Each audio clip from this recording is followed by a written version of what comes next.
Welcome back to Hotham's Apiary. I'm Jason Hotham, and in this video I'm going to be melting down some wax that had melted down last year combined with some of the new wax that melted off of the frames just a few days ago using my steam tower.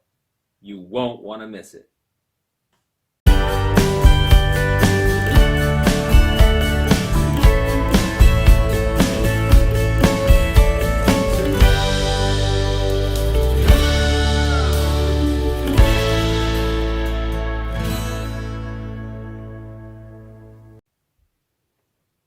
All right, so in order to do this, we need a few things.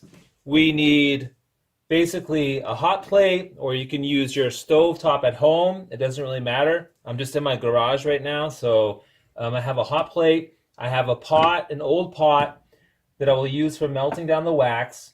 Then I have some distilled water and the wax that I actually want to melt down. So this is an old block from last year.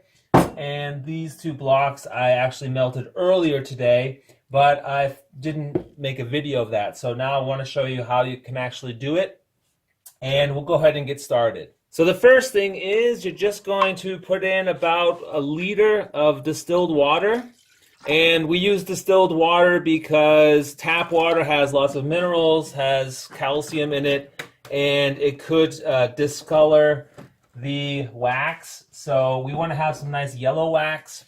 So we're just going to use distilled water, and we'll go ahead and turn on the hot plate. So I have to plug it in first, and we'll get that boiling up. One other thing that I forgot to mention before, you also need an empty bucket, plastic bucket of some kind that you're going to actually keep, that you're going to put the wax in. And we're also going to filter the wax, and we use some pantyhose to filter the wax, and this will help get all the impurities out, like old pollen pieces or pieces of wax that have been dirtied from the brood nest and those types of things. So that's also some additional things that we need. All right, we'll let the water boil up, and then I'll show you how to put the wax in and get that melted up. All right, so the water is warming up nicely. I went ahead and took out some of the wax that was already starting to harden from earlier today. And basically I'm just gonna put it in the pot with the water. And some old wax from last year. As you can see, there's a lot of impurities in there still. I didn't filter it out. I just melted it down, poured it into a plastic bucket, and it hardened. So hopefully today, using this method, we'll actually be able to get it to have this nice yellow color here. So I'll go ahead and set that inside as well. A little bit easier said than done. All right, and we'll let that boil up, melt all that wax down, and when we have the wax ready to pour, then I'll go ahead and pour it into the bucket. But before we can pour it into the bucket, I have to put the nylon stocking in here, and it doesn't matter, you just have to put it inside and then stretch it over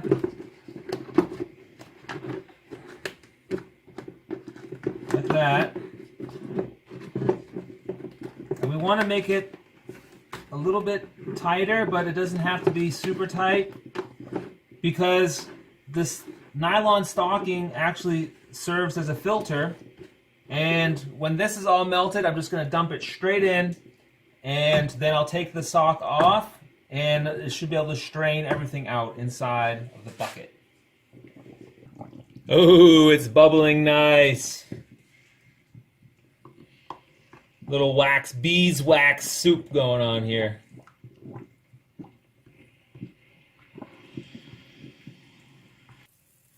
This big chunk is kind of stubborn. Taking a little bit longer for it to melt.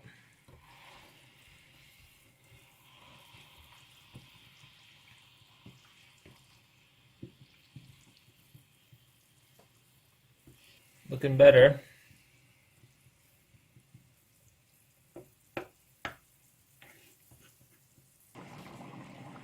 The pot is almost too small. Hopefully it doesn't start flowing over. We'll see.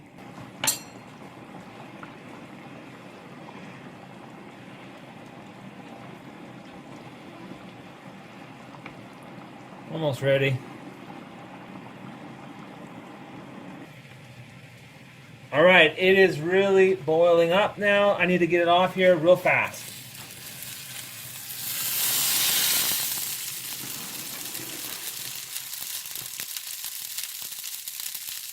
All right, that was quite the mess.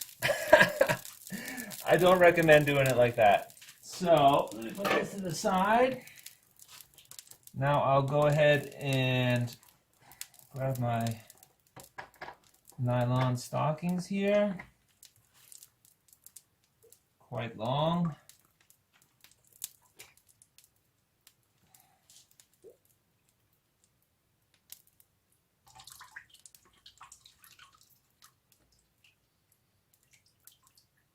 Let it drip out.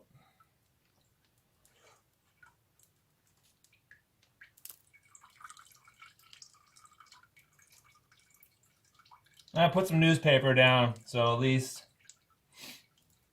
I didn't make a mess everywhere. Yeah, the pot's too small for that much wax.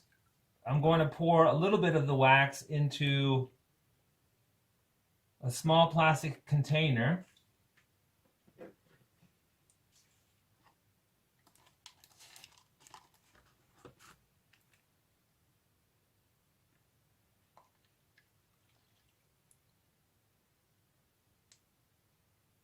We'll let that cool.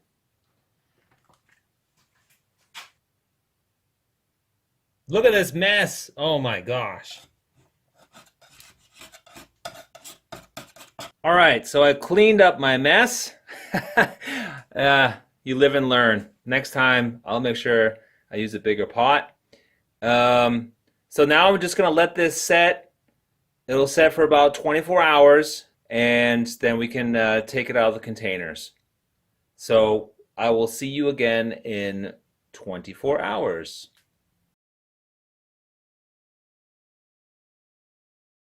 The wax has cooled down all the way. It's hardened all the way. You can see here that in this bucket, this is the wax here on top. Then we have also this wax here. This is pretty much 100% wax. There's no syrup or anything inside of there. So we'll go ahead and break those out, and then I'll show you how you can clean off the wax. All right, so just pour that out.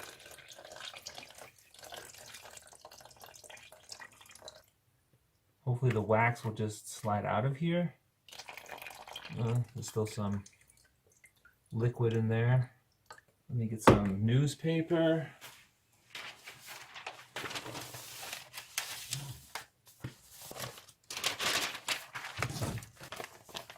Okay.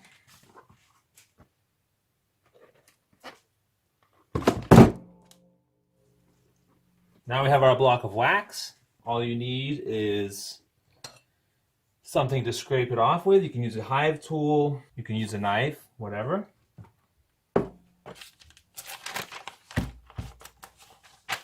So it's still kind of wet. And I can go ahead and scrape this off.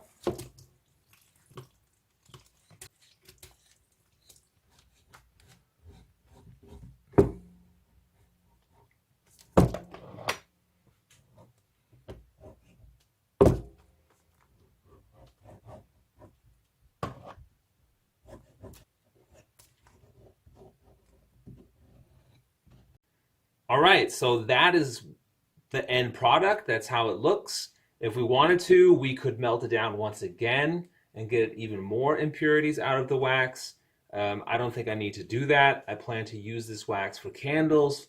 So I'll melt it down again in the future, and then I can actually pour the hot wax into candle molds and can make candles out of them. Some beekeepers send away their blocks of wax to companies to have them to have wax foundations made. You can do that as well. You can also make lip balm, different cosmetic products you can make from beeswax. All right, that's it for this video. If you haven't already done it, please subscribe, and we'll try to get new content out to you as soon as possible. Stay safe, stay healthy, and have fun beekeeping.